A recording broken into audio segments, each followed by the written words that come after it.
നമസ്കാരം, എല്ലാവർക്കും പുതിയൊരു വീഡിയോയിലേക്ക് സ്വാഗതം. ഇന്ന് നമ്മൾ തയ്യാറാക്കി നോക്കുന്നത് ഒരു എഗ് നൂഡിൽസ് ആണ്. വളരെ ടേസ്റ്റിയായ എഗ് നൂഡിൽസ് എങ്ങനെ തയ്യാറാക്കിയെടുക്കാമെന്നാണ് ഇന്നത്തെ നമ്മുടെ വീഡിയോ. എഗ് നൂഡിൽസ് തയ്യാറാക്കിയെടുക്കുന്നതിന് വേണ്ടി ഞാനിവിടെ 150 ഗ്രാമോളം വരുന്ന നൂഡിൽസ് എടുത്തു വച്ചിട്ടുണ്ട്. ആദ്യമായി നമുക്ക് ഈ നൂഡിൽസ് ഒന്ന് പാകം ചെയ്തെടുക്കാം. അതിനുവേണ്ടി ഞാനിവിടെ ഒരു പാത്രത്തിൽ 1.5 ലിറ്ററോളം വെള്ളം തിളപ്പിക്കാൻ വെച്ചിട്ടുണ്ട്. വെള്ളം തിളച്ച് വന്നുകൊണ്ടിരിക്കുമ്പോൾ നമുക്കിതിലേക്ക് നൂഡിൽസ് ചേർത്ത് കൊടുക്കാം. നൂഡിൽസ് ചേർത്ത് കൊടുത്തതിന് ശേഷം തീ മീഡിയം ഫ്ലെയിമിൽ വെച്ച് ഇതൊന്ന് നന്നായി പാകം ചെയ്തെടുക്കാം. ഏകദേശം ഒരു 4 മിനിറ്റോളം തിളപ്പിക്കുമ്പോൾ തന്നെ നമ്മുടെ നൂഡിൽസ് റെഡിയായി വന്നിട്ടുണ്ടാവും. നമ്മുടെ നൂഡിൽസ് ഇപ്പോൾ റെഡിയായി വന്നിട്ടുണ്ട്. ഇനി നമുക്ക് ഇത് പാത്രത്തിൽ നിന്നും മാറ്റി വയ്ക്കാം. ഈ നൂഡിൽസിലേക്ക് 1 ടീസ്പൂൺ എണ്ണ ചേർത്ത് കൊടുത്ത് നന്നായി മിക്സ് ചെയ്ത് വെക്കുക. ഇങ്ങനെ മിക്സ് ചെയ്ത് വെച്ചാൽ നമ്മുടെ നൂഡിൽസ് ഒട്ടിപ്പിടിക്കാതിരിക്കാൻ നല്ലതാണ്.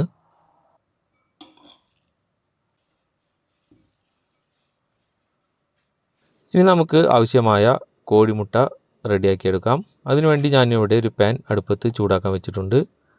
പാൻ ചൂടായി വരുമ്പോൾ അതിലേക്ക് നമുക്കൊരു 1 ടേബിൾ സ്പൂൺ എണ്ണ ചേർത്ത് കൊടുക്കാം. തീ മീഡിയം ഫ്ലെയിമിൽ വെച്ചതിന് ശേഷം നമുക്കിതിലേക്കൊരു 3 കോഴിമുട്ട ചേർത്ത് കൊടുക്കാം. കോഴിമുട്ട ചേർത്ത് കൊടുത്തതിന് ശേഷം നമുക്കിതിലേക്ക് 1/4 ടീസ്പൂൺ ഉപ്പ് പൊടി കൂടി ചേർത്ത് കൊടുക്കാം. അതിനുശേഷം നമുക്കിതിലേക്ക് കുരുമുളക് പൊടി 1/4 ടീസ്പൂൺ കൂടി ചേർത്ത് കൊടുക്കാം.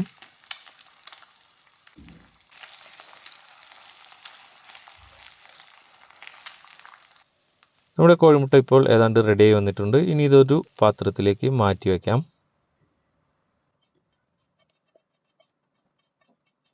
ഇനി നമുക്ക് നൂഡിൽസ് തയ്യാറാക്കി എടുക്കുന്നതിന് വേണ്ടി അടുപ്പത്തേക്ക് ഒരു കടായി വയ്ക്കുക. കടായി ചൂടായി വരുമ്പോൾ നമുക്കതിലേക്ക് 1 ടേബിൾ സ്പൂൺ എണ്ണ ചേർത്ത് കൊടുക്കാം. എണ്ണ ചൂടായി വരുമ്പോൾ തീ മീഡിയം ഫ്ലെയിമിൽ വെച്ചതിന് ശേഷം നമുക്കതിലേക്ക് ഒരു 5 വെളുത്തുള്ളിയുടെ അല്ലി ചെറുതായി അരിഞ്ഞത് ചേർത്ത് കൊടുക്കാം. ഇനി ഇതൊരു 15 സെക്കൻഡോളം ഒന്ന് ഇളക്കി കൊടുക്കുക. ഇതിപ്പോൾ 15 സെക്കൻഡോളമായിട്ടുണ്ട്. ഈ ഒരു സമയമാകുമ്പോൾ നമുക്കിതിലേക്ക് 1 ടേബിൾ സ്പൂൺ അളവിൽ സ്പ്രിംഗ് ഒണിയൻ്റെ വൈറ്റ് ഭാഗം കട്ട് ചെയ്തെടുത്തത് ചേർത്ത് കൊടുക്കാം. ഇനി ഇത് ഒരു 15 സെക്കൻഡ് കൂടി മീഡിയം ഫ്ലെയിമിൽ ഒന്ന് ചൂടാക്കിയെടുക്കുക. ഇതിന് ശേഷം നമുക്കിതിലേക്ക് 1 കപ്പ് ക്യാരറ്റ് ചെറുതായി അരിഞ്ഞത് ചേർത്ത് കൊടുക്കാം. ഇനി ഇതൊരു 30 സെക്കൻഡോളം ഒന്ന് ഇളക്കി കൊടുക്കുക. അതിനുശേഷം നമുക്കിതിലേക്ക് ആവശ്യമായ കാബേജ് ചേർത്ത് കൊടുക്കാം. ഇതും 1 കപ്പ് കാബേജാണ് ഞാനിവിടെ എടുത്തിട്ടുള്ളത്. കാബേജ് ചേർത്ത് കൊടുത്തതിന് ശേഷം ഒരു 30 സെക്കൻഡ് വീണ്ടും ഇളക്കി കൊടുക്കുക.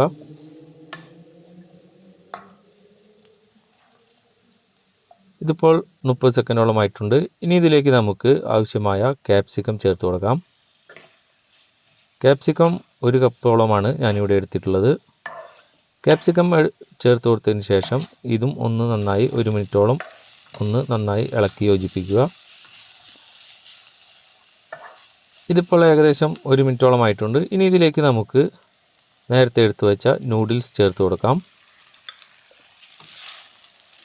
ഇനി ഇത് നമുക്കൊരു 2 തവി ഉപയോഗിച്ച് ഇതുപോലെ നന്നായി മിക്സ് ചെയ്തെടുക്കാം.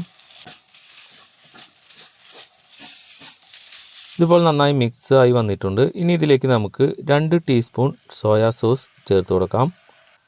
അതുപോലെ തന്നെ ഇതിലേക്ക് 2 ടീസ്പൂൺ ചില്ലി സോസ് കൂടി ചേർത്ത് കൊടുക്കുന്നുണ്ട്. ഇനി ഇതിലേക്ക് നമ്മൾ ചേർത്ത് കൊടുക്കാൻ പോകുന്നത് വിനാഗിരിയാണ്. വിനാഗിരി 1 ടീസ്പൂണാണ് ചേർത്ത് കൊടുത്തിട്ടുള്ളത്. ഇനി ഇതെല്ലാം കൂടി നന്നായി ഒന്ന് മിക്സ് ചെയ്തെടുക്കുക.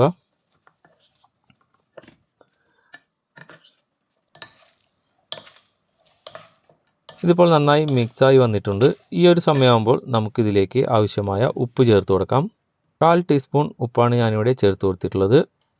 ഇനി ഇതിലേക്ക് നമുക്കൊരു 1/4 ടീസ്പൂൺ കുരുമുളക് പൊടി കൂടി ചേർത്ത് കൊടുക്കാം. ഇനി ഇതെല്ലാം കൂടി നന്നായി ഒന്ന് മിക്സ് ചെയ്തെടുക്കാം. ഇതെല്ലാം നന്നായി മിക്സായി വന്നിട്ടുണ്ട്. ഇനി നമുക്കിതിലേക്ക് നേരത്തെ തയ്യാറാക്കി വെച്ച കോഴിമുട്ട കൂടി ചേർത്ത് കൊടുക്കാം. കോഴിമുട്ട ചേർത്ത് കൊടുത്തതിൻ്റെ ഒപ്പം തന്നെ നമുക്കിതിലേക്ക് സ്പ്രിംഗ് ഒണിയൻ്റെ ഗ്രീൻ കളറിലുള്ള ഭാഗം ചെറുതായി അരിഞ്ഞത് 1 ടേബിൾ സ്പൂൺ ചേർത്ത് കൊടുക്കാം. ഇനി ഇതെല്ലാം കൂടി നേരത്തെ മിക്സ് ചെയ്തതുപോലെ 2 തവി ഉപയോഗിച്ച് നന്നായി മിക്സ് ചെയ്തെടുക്കാം. ഇതിപ്പോൾ നമ്മുടെ നൂഡിൽസ് റെഡിയായി വന്നിട്ടുണ്ട്. ഇനി ഇത് നമുക്കൊരു സെർവിങ് പ്ലേറ്റിലേക്ക് മാറ്റാം. വളരെ ടേസ്റ്റിയായ ഈ നൂഡിൽസ് റെസിപ്പി നിങ്ങളെല്ലാവരും വീട്ടിൽ ട്രൈ ചെയ്ത് നോക്കുക. നിങ്ങളുടെ വിലയേറിയ അഭിപ്രായങ്ങൾ കമൻറ്റായി രേഖപ്പെടുത്തുക. വീഡിയോ ഇഷ്ടപ്പെട്ടാൽ ഒരു ലൈക്ക് ചെയ്ത് ചാനലിനെ സപ്പോർട്ട് ചെയ്യുക. അതുപോലെ തന്നെ ഇനിയും ഇതുപോലെയുള്ള വീഡിയോകൾ ലഭിക്കുന്നതിനായി നമ്മുടെ ചാനൽ ഒന്ന് സബ്സ്ക്രൈബ് ചെയ്ത് വെക്കുകയും ചെയ്യുക. അപ്പോൾ ഇനി അടുത്തൊരു നല്ലൊരു വീഡിയോയുമായി വീണ്ടും വരുന്നതുവരെ താങ്ക് യു വെരി മച്ച്.